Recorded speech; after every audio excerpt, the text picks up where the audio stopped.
कोई सवाल नहीं है, कोई सवाल नहीं है। गाड़ी लगवाए, छोड़ दे।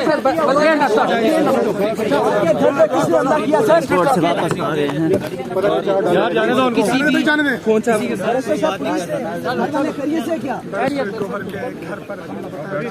गोहर के घर पे हमला हुआ है, निकालो गाड़ियाँ।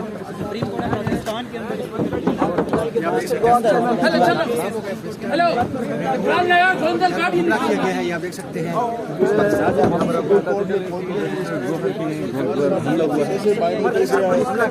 जी इस वक्त तो आपको ताज़ा तरीन सूरत हाल बताते हैं कि बैरिस्टर गौहर जो है इस वक्त चेयरमैन, उनके घर पर जो है हमला किया गया। इस वक्त ताज़ा तरीन सूरत हाल आपको हम बताते जा रहे हैं। यहाँ से सुप्रीम कोर्ट से वो रवाना हो चुके हैं। बिल्कुल हम किसकी तरफ से हुआ ये अभी तक जो है सामने नहीं आया। जो भी सूरत हाल है हम आपको बताते हैं। बाकी रेड हुई है, इमाम क्या दशा गए? घर पे रेड है, घर पे हमला हुआ, बेटे को मारा है। अदालत में उसने कहा है कि मेरे बेटे और भतीजे को मारा गया। ये क्या बैरिस्टर गौहर ने अदालत में ये बताया कि मेरे बेटे और भांजे को मारा है।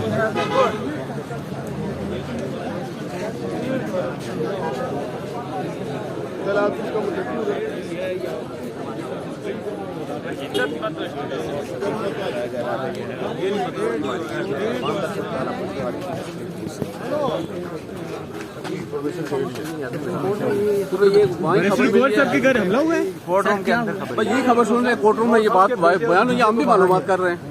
अच्छा जी जी, तफसील अभी बस नहीं है।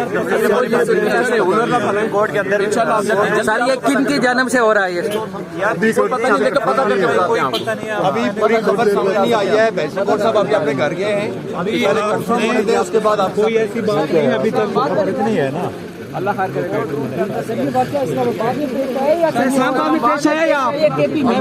जी अभी तक कोई खबर नहीं है। अभी ये हादसा हुआ है, अभी वो कोर्ट में मौजूद थे, यहीं पे हमें खबर मिली है। वो यहाँ से जल्दी निकल गए। हम वक्त से पहले कोई ऐसी बात नहीं करना चाहते। अभी उसका ना हम किसी पे वो आप उसका वेट करें, ना हम कोई इस पे किसी पे इल्जाम लगाना चाहते। इल्जाम नहीं सर, कौन से घर पे? इस्लामाबाद में? हमें खबर इतनी मिली। इस्लामाबाद वाले घर पे हुई है? इस्लामाबाद वाला भी हमें नहीं खबर। क्या खबर मिली है, ये बता दी सर खबर आई क्या है? थोड़ी इन्फॉर्मेशन जो खबर है वो बता दें आप। फैमिली पे हमला हुआ है, आप पता नहीं है, पता नहीं है किस तरह हुआ है, क्या वेट करें, हम आपको सारा बताएंगे। आपको मेहरबानी करें।